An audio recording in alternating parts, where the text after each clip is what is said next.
नमस्कार. मी भगवंत कुलकर्णी. भारत ग्रॅज्युएट्स या करिअर ओरिएंटेड चॅनलमध्ये तुमचं सगळ्यांचं खूप स्वागत आहे. आज थोडंसं आधी मी तुम्हाला एक सांगतो की हे चॅनल आपण सुरू केलेलं आहे बेसिकली मराठीमधनं. कारण मराठी मुलांना ज्यांना इंग्लिशला एक्सपोजर नाही आहे, एक्सपोजर म्हणजे इंग्लिश समजणं थोडं अवघड जातं किंवा हिंदीमध्ये ह्या सगळ्या गोष्टी एवढ्या कळत नाहीत. त्याच्यामध्ये तुम्हाला जागतिक लेवलच्या सगळ्या गोष्टी तुम्हाला इथे कळण्यासाठी म्हणून आपण हे चॅनल सुरू केलेलं आहे भारत ग्रॅज्युएट्स. आणि याच्यामध्ये आपण तुम्हाला भारतात, हिंदुस्थानात, भारतात, परदेशात, संपूर्ण जगामध्ये कुठल्या देशात कुठलं काय काय चालू आहे याच्याबद्दलची आपण सगळी माहिती देत असतो आणि देत राहू. आपण नवीनच चॅनल सुरू केलेलं आहे. तुम्ही प्रतिसाद द्यावा आणि ह्याचा मॅक्झिमम फायदा करून घ्यावा. ज्याला कुठे याच्याबद्दल काही अडचणी असेल त्यांनी 100% कमेंट्समध्ये त्यांचं कॉन्टॅक्ट डिटेल्स देऊन हे कॉन्टॅक्ट करावं. आम्ही तुम्हाला जे मार्गदर्शन जे करता येईल ते उत्तम मार्गदर्शन करण्याचा आपण प्रयत्न करू. याच्यामध्ये आपण काही लोकांनासुद्धा बोलवणार आहोत की जे त्याच्यामध्ये आपल्याला काही करिअरचं मार्गदर्शन करतील. तर अशा पद्धतीचं हे आपलं काय म्हणतात त्याला भारत ग्रॅज्युएट्स हे आहे. म्हणजे तुम्हाला इंडियात नोकरी पाहिजे, बाहेर नोकरी पाहिजे, बाहेर धंदा करायचा आहे, इंडियात धंदा करायचा आहे, कुठेही धंदा करायचा आहे भारतामध्ये किंवा परदेशात, याच्यासाठी आपण तुम्हाला मार्गदर्शन करू. आज आपण येणाऱ्या काळामधला सगळ्यात चांगल्या इंडस्ट्रीज कुठल्या आहेत की जिथे तुम्हाला नोकरी किंवा धंदा करण्यासाठी किंवा मिळवण्यासाठी प्रयत्न करता येईल किंवा त्याप्रमाणे तुम्हाला तुमचं मेंटल फ्रेमवर्क करता येऊ शकेल.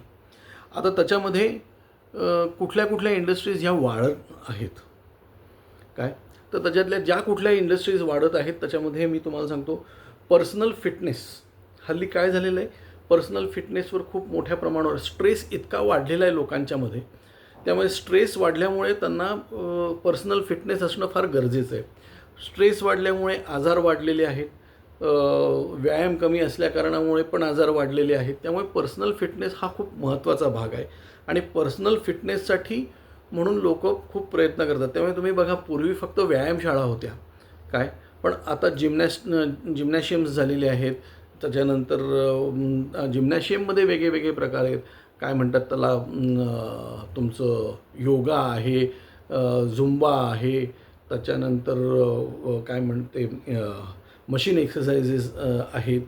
अनेक प्रकारचे त्याच्यामध्ये हे आहे आणि त्याच्याबद्दल तुम्हाला ते डाएट वगैरे हे सगळ्या गोष्टी त्याच्यामध्ये. त्यामुळे म्हणजे पूर्वी व्यायामशाळा ही इंडस्ट्री होती ही कधी कुठली कल्पनाच नव्हती. म्हणजे व्यायामशाळा ही काय म्हणतात त्याला, एखाद्या दानशूरावर, एखाद्या राजावर, एखाद्या सरदारावर आधारित असलेली कल्पना होती आणि तो त्याचा हे होता, करता धरता होता. कोल्हापूरमध्ये हा खूप मोठ्या प्रमाणावर हे आहे आणि इतरही ठिकाणी जिथे राजे राजवाडे आहेत तिथे व्यायामशाळा वगैरे आहेत आणि पण त्या आश्रित होत्या त्या ह्याचं. पण हल्ली त्याला आपण काय म्हणतो पर्सनल फिटनेसच्या खाली ज्या आधुनिक व्यायामशाळा किंवा आधुनिक जिम्नॅशियम्स ज्या निघालेल्या आहेत त्याच्यामध्ये वेट रिड्युशनसाठी सोनाबाद अमुक जे काय असतं ते, ही एक मोठी इंडस्ट्रीज. आणखीन त्याचं मार्केट किती आहे, त्याचं जागतिक मार्केट $87 बिलियन मार्केट आहे.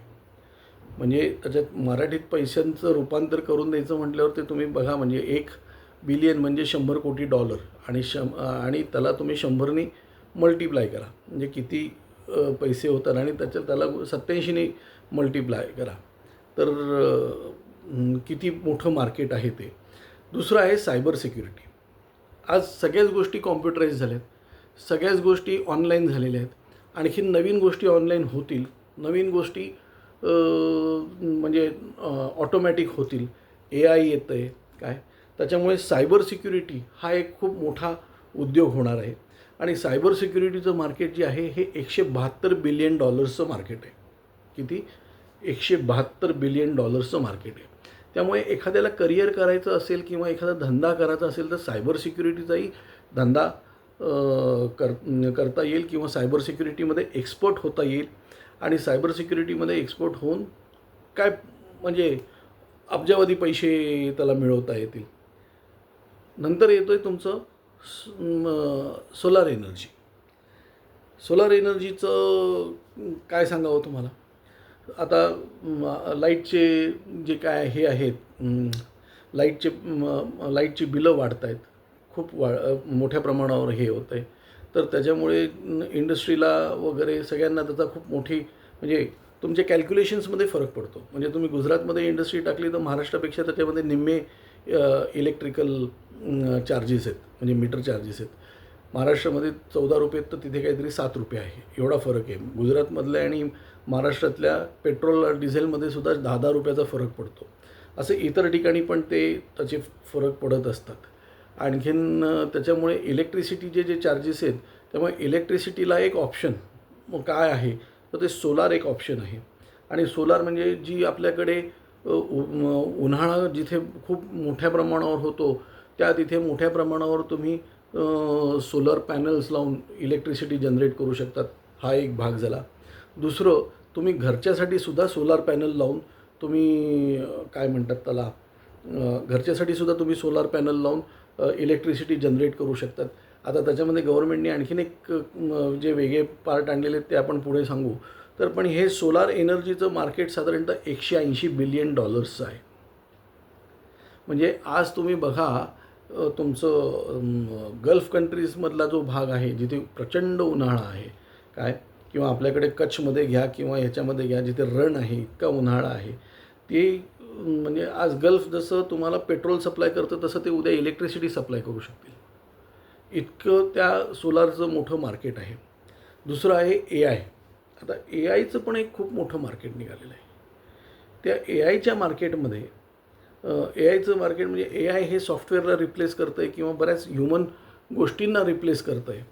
तर ते कितपत रिप्लेस करतं आहे हे पण असलं तरी त्याच्यामध्ये काही नाही म्हटलं तरी गेला बाजार त्याला $187 बिलियन मार्केट आहे याला, तुमच्या त्या AIला.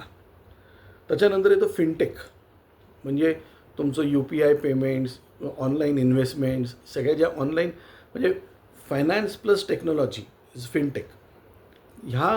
याला खूप मोठ्या प्रमाणावर आधुनिक गोष्टी म्हणजे पूर्वी आपण DD पाठवायचो, तो DD वटायला 3 दिवस लागायचे. चेक वटायला आउटस्टेशन चेक असेल तर त्याला हे लागतं. आता ते ऑनलाईन चेक क्लिअर होतात, एका दिवसात चेक क्लिअर होतात, 2 दिवसात चेक क्लिअर होतात. किंवा आपण UPIमध्ये इथून असे पैसे पाठवले तर तिकडे अमेरिकेत कसेही पैसे जातात. या सगळ्या गोष्टींचा एक खूप मोठा भाग म्हणजे तुमचा फिनटेक हा आहे. आणि फिनटेक इंडस्ट्री ही प्रचंड मोठी आहे. आणि फिनटेक इंडस्ट्रीचं मार्केट $340 बिलियन मार्केट आहे. विचार करा तुम्ही, $340 बिलियन मार्केट आहे. इतकं प्रचंड मार्केट त्या फिनटेकचं आहे. त्यामुळे तो एक मोठा भाग आहे. गेमिंग म्हणजे गेम्स बनवायचे, आणखीन ते ऑनलाईन गेमिंग करायचं वगैरे. आता तो म्हणजे त्याचा तो भाग वेगळा आहे. म्हणजे कधी तो जुगारी होऊ शकतो किंवा काहीही होऊ शकतं. ते बेटिंगसुद्धा त्याचा म्हणजे त्याच्यातलं नॉलेज घेऊन तुम्ही व्यवस्थित कायदेशीर जो भाग आहे त्याचा अभ्यास करून तुम्ही गेमिंगचं हे करू शकतात. आणि गेमिंगला जवळजवळ $350 बिलियन मार्केट आहे जगामध्ये. ॲनिमेशन, आज ॲनिमेशन तुम्हाला सगळीकडे ॲनिमेशन लागतं. तुम्ही वेबसाईट बनवा, तुम्ही सिरियल बनवा, तुम्ही बातम्या द्या, तुम्ही पिक्चर बनवा, तुम्ही काहीही करा, ऑनलाईन जे काय आहे त्याला ॲनिमेशन लागतंच लागतं. आणि ॲनिमेशन हा इतकं मोठं मार्केट आहे की काय विचारायला सोय नाही त्याला. साधारणतः 390 किंवा $395 बिलियन मार्केट या काय म्हणतात त्याला ॲनिमेशनसाठी आहे. त्याच्यानंतर येतं स्पोर्ट्स म्हणजे आता स्पोर्ट्समध्ये काय मार्केट आहे, तर स्पोर्ट्समध्ये आज खूप मोठं मार्केट आहे. आज तुम्ही IPL आहे, वर्ल्ड कप आहे, म्हणजे क्रिकेटचं बोलू आपण, IPL आहे, वर्ल्ड कप आहे, या सगळ्या गोष्टी ज्या म्हणजे 2020चा वर्ल्ड कप आहे, 50चा वर्ल्ड कप आहे, ते टेस्ट मॅचेस वगैरे. आता टेस्ट मॅचेस खूप कमी झाले, पण एवढे सगळे फास्ट याच्यामध्ये एवढे मोठेही झालेत. हे IPL वगैरेचं मार्केट किती मोठं आहे, त्याच्या जाहिराती म्हणजे अनेक गोष्टी आहेत. म्हणजे आपण ह्याच्यावर सेपरेट व्हिडिओ बनवणार आहोत. पण ह्याचं संपूर्ण मार्केट किती आहे म्हणजे उगीच नाही टाटा बिर्ला, अजून टाटा नाही पण बिर्ला, अंबानी, किंवा तुमचा मोदी, ही जी लोकं आहेत, ललित मोदी आहे आपले, नरेंद्र मोदी नाही, ही जी लोकं आहेत, ही लोकं ह्या बिझनेसमध्ये जी उतरलेली आहेत ती उगीच नाही. कारण जवळजवळ 410 बिलियन डॉलर्सचं, म्हणजे हे झालं क्रिकेटचं म्हणतो, पण ह्या क्रिकेटबरोबर तुमचा फुटबॉल एक जगातमधला सगळ्यात मोठा खेळ झालेला आहे. विम्बल्डन तुमचं म्हणजे टेनिस एक पहिल्यापासूनच मोठा हे आहे. ह्या सगळ्या गोष्टी तुम्ही बघितलं तर 410 बिलियन डॉलर्सचं मार्केट आहे. 410 बिलियन डॉलर. मग याच्यात आपण काय करू शकतो? आपल्याला फक्त खेळायलाच पाहिजे अशातला भाग नाही आहे. त्याच्यातल्या कुठल्या सर्व्हिसेस देऊ शकतो का? त्याच्यातल्या कुठल्या आपण सर्व्हिसेस देऊ शकतो का? हे अनेक गोष्टी आहेत त्याच्यामध्ये. तिकीटं विकणं हा सुद्धा त्याच्यातला एक खूप मोठा हे घेऊ शकतो. ऑनलाईन तिकीटं विकणं, ते म्हणून स्काय इज द लिमिट त्याच्यासाठी. Sky is the limit. आणि त्याच्यानंतर येतं तुमचं स्पेस. आता हे सगळं चालवण्यासाठी अंतराळातनं, स्पेसमधनं सॅटेलाईट सोडणं, हे सोडणं हा खूप मोठा उद्योग आहे. म्हणजे सॅटेलाईट सोडणं हे प्रत्येक देश काहीतरी प्रयत्न छोटा मोठा करतच असतो. काय अमेरिकाकडे नासा आहे, आपल्याकडे इस्रो आहे, रशियाकडे आणखीन हे आहे, जपानमध्ये आहे. ही सगळी लोकं स्पेसवर काहीतरी कंटिन्यूअस काम करत असतात, कंटिन्यूअस अंतराळामध्ये हे करत असतात. आणखीन त्यांना खूप गोष्टी लागत असतात, प्रचंड गोष्टी लागत असतात त्यांना. म्हणजे अगदी त्यांना जेवण देण्यापासून ते बाकीच्या गोष्टी ह्या इतक्या सगळ्या त्यांना लागत असतात. त्यामुळे स्पेस हा खूप मोठा बिझनेस आहे. जवळजवळ 630 बिलियन डॉलर्सचा बिझनेस आहे. किती? 630 बिलियन डॉलर्सचा बिझनेस आहे. आणि सगळ्यात महत्त्वाचा आणखीन त्याच्या पुढचा एक हे म्हणजे मशीन लर्निंग. आता ह्या सगळ्या जेव्हा आधुनिक गोष्टी नवीन फास्ट होत असतात, तर ते ज्याच्यावर बनवतं ते बनवण्यासाठी एक मशीन लागतच असतं. म्हणजे आता AIमध्ये तुम्हाला रोबो म्हटलं तर रोबोट बनवण्यासाठी मशीन लागतच असतं. रोबोट बनवण्यासाठी काहीतरी तुम्हाला टेक्निक लागतच असते. आणि हे सगळं बनवण्यासाठी म्हणून जे काही मशीन आहे ते मशीन लर्निंग हा एक खूप मोठा भाग आहे, की आपल्याला मशीन लर्निंग करून आपल्याला काय मोठं करता येतं. त्यामुळे तुम्हाला मी ह्या 10 इंडस्ट्रीज सांगितलेल्या आहेत. आणखीनही इंडस्ट्रीज आहेत, पण ह्या खूप मोठ्या प्रमाणावर वाढणाऱ्या इंडस्ट्रीज आहेत. या इंडस्ट्रीजमध्ये आपण काय करू शकतो हे शोधा. म्हणजे याच्यासाठी तुम्हाला टेक्निकल नॉलेजच पाहिजे अशातलाही काही भाग नाही. म्हणजे तुम्ही सायंटिस्टच पाहिजेत अशातलाही काही भाग नाही. त्या सायंटिस्टला काही गोष्टी आपण सप्लाय करू शकत असलो तर ते बघा तुम्ही. किंवा कुठे रिमोट एरियामध्ये एखादं सबस्टेशन वगैरे इस्रोचं किंवा कोणाचं चालू होत असेल तर तिथे काय सर्व्हिसेस देता येत आहेत का त्या बघा तुम्ही. काय तर आपल्या कुवतीप्रमाणे, आपल्या खिशाप्रमाणे, आपल्या डोक्याप्रमाणे आपण त्याच्यामध्ये सर्व्हिसेस देऊ शकतो का? किंवा त्यांच्या हाताखाली काम करायला त्यांना लोकं लागत असतात. काय तर ह्याच्यासाठी आपण काय तिथे नोकरी लागू शकते का? या सगळ्या गोष्टीचा विचार करा. आणखीन हे करा. ह्याच्यात तुम्हाला काही ह्याच्यात आपण आणखीन व्हिडिओ या प्रत्येक ह्याच्यावर स्पेशल व्हिडिओ बनवणार आहोत. तर आज मी तुम्हाला म्हणजे ढोबळ हे सांगतोय. पुढे जाऊन आणखीन डिटेलमध्ये बोलू. आज एवढंच. धन्यवाद.